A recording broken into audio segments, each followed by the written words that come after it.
आज के इस सेशन में हम कक्षा 7 की हिंदी पाठ्य पुस्तक वसंत भाग 2 के पहले पाठ हम पंछी उन्मुक्त गगन की कविता को पढ़ेंगे। इस कविता के रचयिता या कवि हैं श्री शिव मंगल सिंह सुमन जी। तो आइए कविता शुरू करते हैं।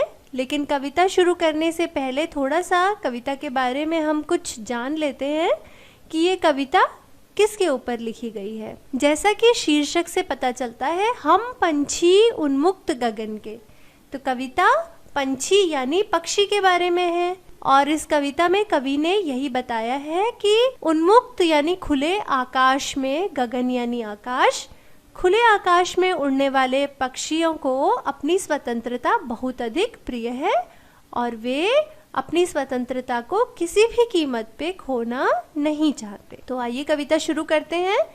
पहला पद ले लेते हैं।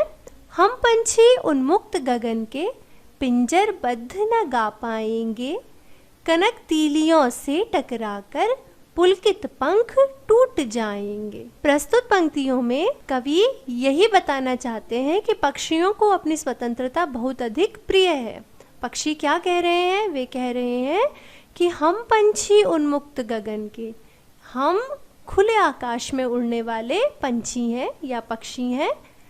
पिंजरबद्ध न गा पाएंगे, अगर हमें पिंजरे में बंद कर दिया जाए या हमारी स्वतंत्रता को छीन लिया जाए, पिंजरबद्ध अर्थात पिंजरे में बंद, तो क्या होगा? अगर हमारी स्वतंत्रता को छीन लिया जाए या हमें पिंजरे में बंद कर दिया जाए तो हम गीत नहीं गा पाएंगे, हम गाना नहीं गा पाएंगे।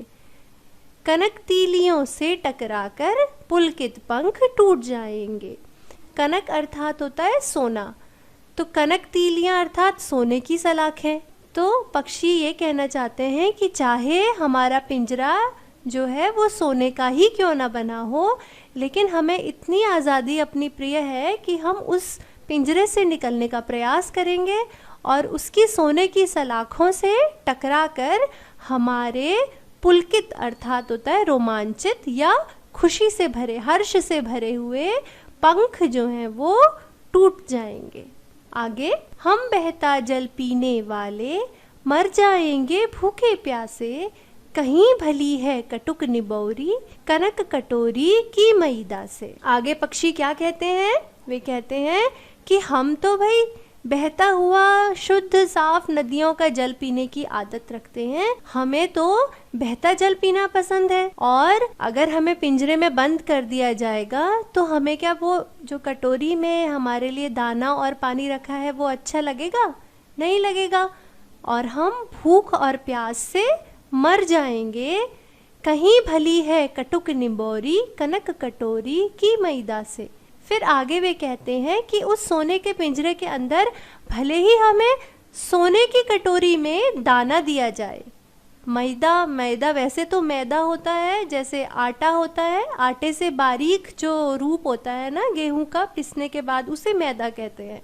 लेकिन मैदा से अर्थात अर्थ यहाँ पर कवि का दाने से है, जो पक्षियों को भोजन दिया जाता है।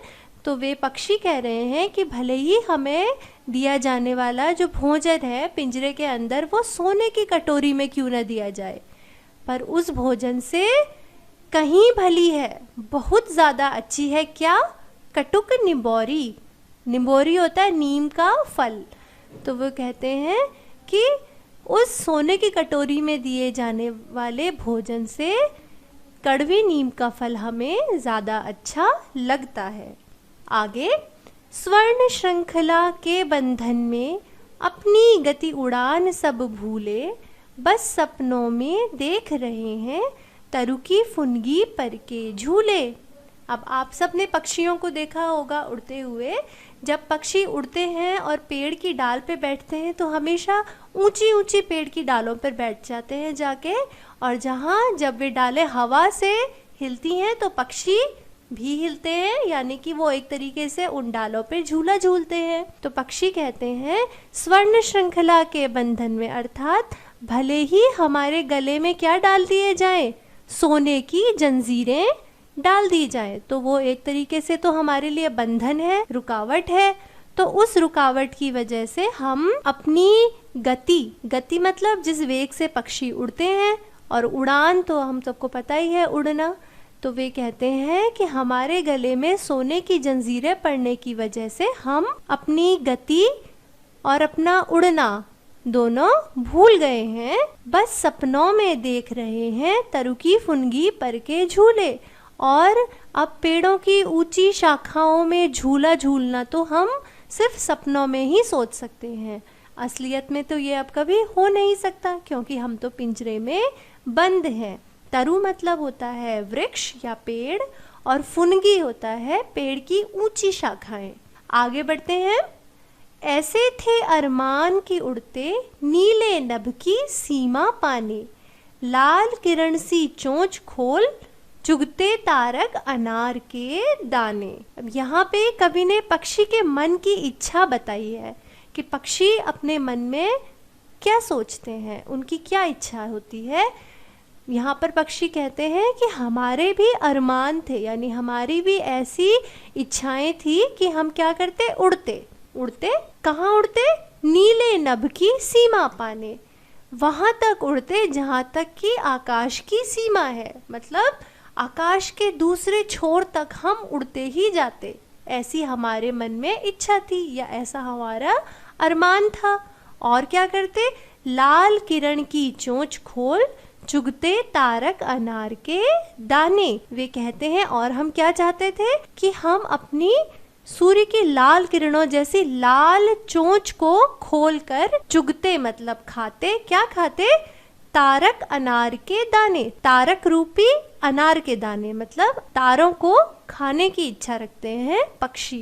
वे कहते हैं क्योंकि उन्हें तारे, जैसे हमें तारे छोटे छोटे दूर से दिखाई देते हैं, तो कवि ने यहाँ कल्पना की है कि पक्षियों को वे छोटे छोटे तारे अनार के दानों की तरह दिखते हैं, और वे आकाश के दूसरे छोर तक उड़कर अपनी लाल लाल चोंच से तारों रूपी अनार के दानों को खाना चाहते थे। ऐसा उनका अरमान था, या ऐसी उनकी इच्छाएं थी। लेकिन अब वे पिंजरे में बंद हैं, तो उनकी ये इच्छाएं पूरी नहीं हो सकती। आगे। होती सीमाहीन क्षितिज से इन पंखों की होड़ा होड़ी, या तो क्षितिज मिलन बन जाता, या तंती सांसों की डोरी। इन पंक्तियों में कवि ने पक्षी मन की और इच्छाओं को भी प्रकट किया है कि वे क्या करना चाहते हैं। वे सीमाहीन, सीमा मतलब होता है बॉर्डर, जहाँ पर कि कोई चीज समाप्त हो जाती है वो उसकी सीमा होती है। अब लिखा है सीमाहीन मतलब सीमा से विहीन, जिसमें सीमा ही ना हो। और क्षितिज, क्षितिज अर्थात वो बिंदु जहाँ पर कि धरती और आकाश मिलते हुए से दिखाई देते हैं, उस बिंदु को क्षितिज कहते हैं। तो पक्षी क्या चाहते हैं कि वे अपने पंखों से होड़ लगाकर उड़ना चाहते हैं। कहाँ तक? सीमाहीन क्षितिज तक। क्षितिज तक जाना चाहते हैं जिसकी कोई सीमा ही नहीं है। मतलब हमें पता थोड़े ना है कि क्षितिज कहाँ पर है, वो तो हमें दूर से दिखता है, लेकिन किसी को पता थोड़े ना है कि क्षितिज है कहाँ पर, कि वो बिंदु कौन सा है जहाँ पर धरती और आकाश एक दूसरे से मिलते हैं। इसलिए पक्षी अपने पंखों की होड़ लगाकर या अपने पंखों की प्रतिस्पर्धा करना चाहते हैं। किसके साथ? सीमाहीन क्षितिज के साथ। वो अपने पंखों से उड़ते हुए सीमाहीन क्षितिज तक जाना चाहते हैं। या तो क्षितिज मिलन बन जाता, या तंती सांसों की डोरी। अब क्योंकि क्षितिज की तो कोई सीमा ही नहीं है, तो उड़ते उड़ते पक्षी भी तो थक जाते हैं। इसलिए लिखा है कि या तो फिर क्या होता कि जब वे प्रतिस्पर्धा करते क्षितिज के साथ, तो या तो एक बिंदु ऐसा आता कि उन्हें क्षितिज मिल जाता, वे क्षितिज पे पहुंच जाते उड़ते उड़ते, या तंती सांसों की डोरी, या उनकी मृत्यु हो जाती। मतलब इन पंक्तियों में पक्षी उड़ते उड़ते क्षितिज तक जाना चाहते हैं, और अगर उन्हें वो क्षितिज ना मिले तो वे मर जाना चाहते हैं, लेकिन फिर भी वे हमेशा बस उड़ना ही चाहते हैं। आगे। नीड़ न दो चाहे टहनी का, आश्रय छिन्न भिन्न कर डालो, लेकिन पंख दिए हैं तो आकुल उड़ान में विघ्न न डालो।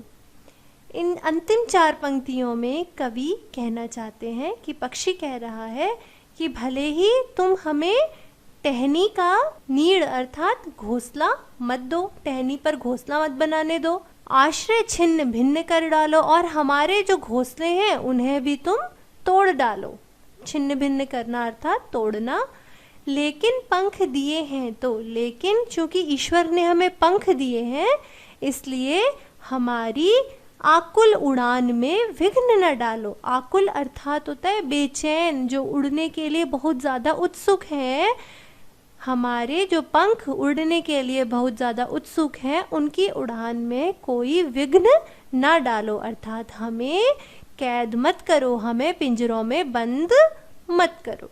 तो आज हमने कक्षा 7 की पाठ्यपुस्तक वसंत में दी गई कविता हम पंछी उन्मुक्त गगन के पढ़ी और समझी, और अब इस कविता के प्रश्न उत्तर हम अगले भाग में करेंगे।